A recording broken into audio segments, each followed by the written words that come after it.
सातवीं कक्षा का अध्याय 3 आंकड़ों का प्रबंधन, डेटा हैंडलिंग।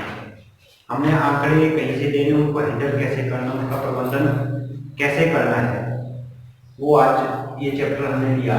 और इसमें हम समांतर माध्य, अर्थमेटिक मीन कैसे निकालेंगे और आंकड़े होते क्या है और परास, रेंज, इस बारे में चर्चा करेंगे। और उसके बाद हम कुछ आंकड़े लेकर के उनका माध्य भी निकालना सीखेंगे। सबसे पहले आंकड़े क्या है? आंकड़े आमतौर पर दो तरह के होते हैं, कुछ प्राथमिक आंकड़े और कुछ गौण आंकड़े, primary data and secondary data. अगर साधारण भाषा में हम समझें, आप अपनी कक्षा में, अपनी क्लास में आंकड़े इकट्ठा कर सकते हैं। आप ये कर सकते हैं कि सभी बच्चों का भार आप नोट कर सकते हैं और उन भार को आप लिख सकते हैं। कोई 25 किलो का होगा, कोई 30 का, कोई 40 का, या कोई 35 किलो का। इस तरह से भार नोट करके आप उनको एकत्र कर सकते हैं। या आप अपने कक्ष में ही बच्चों की लंबाइयों को माप करके उन्हें आप इकट्ठा कर सकते हैं। या आपको ये भी दिया जा सकता है काम, किसी गांव में जाओ और उस गांव में जाकर के 5 वर्ष से कम के जो बच्चे हैं उनकी एक सूची बनाओ, या कितने 5 साल के हैं, या ये हो सकता है 7 साल के कितने, 8 के कितने, इस तरह के आंकड़े जो है आप इकट्ठा करते हैं। इनको हम कहते हैं आंकड़े। ये तो ऐसे आंकड़े हैं जो आप खुद इकट्ठा कर रहे हैं। कुछ आंकड़े ऐसे होते हैं जिनको आप अखबारों से, इंटरनेट से या पत्रिकाओं से इकट्ठा करते हैं। जैसे आपको ये पूछा जा सकता है कि सचिन तेंदुलकर ने 2015 के वर्ष में या 2010 के वर्ष में, किसी वर्ष में कितने शतक लगाया, कितने रन बनाए, तो उसके लिए आपको इंटरनेट की जानकारी देनी पड़ेगी या कहीं समाचार पत्र से आपको लेकर के वो आंकड़े इकट्ठा करने पड़ेंगे। तो आंकड़े जब हम लेते हैं उसके बाद उसकी हम परास, रेंज निकालते हैं। आंकड़ा कहां से कहां तक हमने लिया, उसका जो लोएस्ट जो वैल्यू थी वो कितनी है और हाईएस्ट वैल्यू कितनी है, उसमें हम अंतर निकालना सीखते हैं। तो यहाँ पर मैंने एक उदाहरण लिया। ये मैथ के 7वीं कक्षा के टेस्ट में 8 विद्यार्थियों ने, 1 2 3 4 5 6 7 8 विद्यार्थियों ने ये कुछ अंक प्राप्त किए हैं। 10 में से ये अंक प्राप्त किए, और इन अंकों का हमें प्रास निकालना है। ये हमारे पास यहाँ पर आंकड़े प्राप्त हुए हैं गणित के एक टेस्ट के, और इनका हमें रेंज निकालनी है, परास, इनकी रेंज कितनी है, लोएस्ट कितना, हाईएस्ट कितना, और उसमें आपस में अंतर कितना है। सबसे पहले रेंज निकालने से पहले या समांतर माध्य या औसत निकालने से पहले हम इसको असेंडिंग ऑर्डर में, आरोही क्रम में लिखते हैं। तो हमारे पास जो ये क्रम है इसको हम आरोही क्रम में लिखते हैं। जो ये प्रेक्षण है, इनको हम हिंदी में कहें तो इनको प्रेक्षण, ऑब्जर्वेशंस,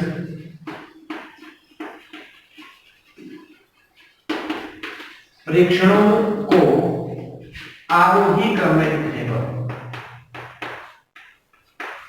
आरोही क्रम यानी असेंडिंग ऑर्डर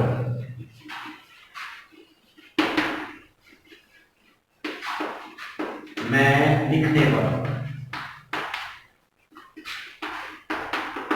पहले हमने इनको असेंडिंग ऑर्डर में लिखना है, आरोही क्रम में, छोटे से बड़े को। आरोह का होता है चढ़ना, अवरोह का मतलब है बड़े से छोटे को। तो हमने छोटे से बड़े को लिखना है। सबसे पहले छोटा हमारे पास 4 है, उसके बाद 4 के बाद सबसे छोटा 3 है, सबसे छोटा हमारे पास 3 है, तो 3 के बाद ये 3 हो गया, 3 के बाद फिर 4 है, 4 दो बार है, हमने 4 लिखा। 4 के बाद 5 है, ये भी 2 बार है, 5, यानी 5 5 4 4 2 विद्यार्थी ने प्राप्त किए। और उसके बाद 6 है, और उसके बाद 7 है, 1 2 3 4 5 6 7, और 6 भी 2 बार है, सॉरी 6 भी 2 बच्चों ने प्राप्त किए। तो ये हमने जो बच्चों ने गणित के टेस्ट में अंक लिए उनको हमने आरोही क्रम में लिखा, छोटे से बड़े को। अब अगर हम इसकी परास निकालना चाहें, परास, रेंज, तो हम क्या करेंगे, सबसे कम जो वैल्यू है, सबसे कम जो मान है वो 3 है और सबसे बड़ा मान क्या है 7। इन दोनों का हमने अंतर निकालना है। यानी सबसे बड़ा मान 7 और सबसे छोटा मान क्या है 3, इनका अंतर निकालना। तो ये आ गया हमारे पास 4। यानी ये जो हमने आंकड़े लिए गणित के जो टेस्ट के मार्क्स हमने लिखे, इनके जो रेंज है परास है वो आती है हमारे पास 4। ये तो हुई रेंज की बात, परास की बात, जहां पर हम अधिकतम वैल्यू में से न्यूनतम वैल्यू को घटाते हैं। अब अगर इसका हम माध्य निकालें तो कैसे निकालेंगे? माध्य निकालने के लिए हम क्या करेंगे, जब हम माध्य निकालते हैं तो सभी प्रेक्षणों को हम जोड़ते हैं, सभी प्रेक्षणों का योग बटा प्रेक्षणों की संख्या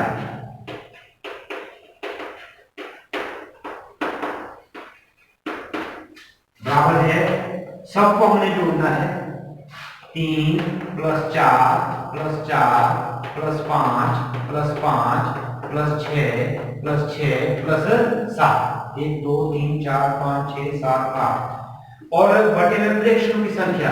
इन कितने बच्चों का टेस्ट किया हमने, कितनी ऑब्जर्वेशन की, वो की हमने 8। जब हम इनको जोड़ेंगे 4 3 7 7 8 11 11 5 16 16 5 21 21 6 27 27 6 33 33 और 7 40। 8 से जब हम भाग करेंगे 8 एकम 8 8 पंजे 40, यानी 5 जो आया वो हमारा, यानी 5 ये हमारा आया माध्य। यानी 5 बच्चों ने, यानी 5 हमारे पास औसत आया।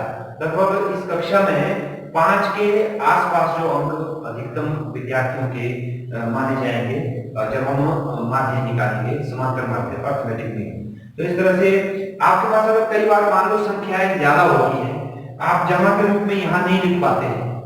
मान लो यहाँ तो 8 संख्या है, कम है, अगर आपके पास 10 संख्या हो या 100 संख्या हो, ज्यादा संख्या है, तो आपने क्या करना है, 1 2 संख्याएं लिख करके यहाँ पर मान लो ये +3 +4 लिखा, फिर प्लस, फिर डॉट डॉट डॉट लगा करके फिर अंत में अंत वाली संख्या लिख दी। यानी बीच वाली संख्या को आप हमने छोड़ दिया। अगर संख्या ज्यादा हो तो आपने क्या करना, पहले की 1 2 3 संख्याएं लिखनी, फिर प्लस करके डॉट डॉट डॉट लगा के प्लस अंत वाली संख्या लिखनी। तो लिखने के बाद फिर खाली रफ जगह पर उनको जोड़ना, और जो उनका जोड़ आता है उसको टोटल जितने भी आपने ऑब्जर्वेशन की उससे उसको भाग देना है, वो कहलाएगा आपका समांतर माध्य। तो आप सभी बच्चों ने अध्याय 3 में प्रश्नावली 3.1 में जितने भी प्रश्न दिए हैं, उन प्रश्नों में यही चीजें आपको पूछी है कि समांतर माध्य निकालो और परास रेंज निकालो। और रेंज निकालने के बाद कहीं पूछा होगा न्यूनतम मान क्या है, उच्चतम मान क्या है, इस तरह के हल्के हल्के से प्रश्न पूछे होंगे जो बड़े सिंपल और साधारण हैं। और आपने जानकारी और लेनी हो तो आप प्रश्नावली से पहले जो भी इसके बारे में दिया है वो पढ़ें और इस तरह के प्रश्न हल करें। और एक चीज और ध्यान रखें कि पहले जो हमें आंकड़े दिए हैं उनको आरोही क्रम में लिखना ना भूलें, ताकि आप रेंज निकालने में कोई गलती ना करें। नमस्कार।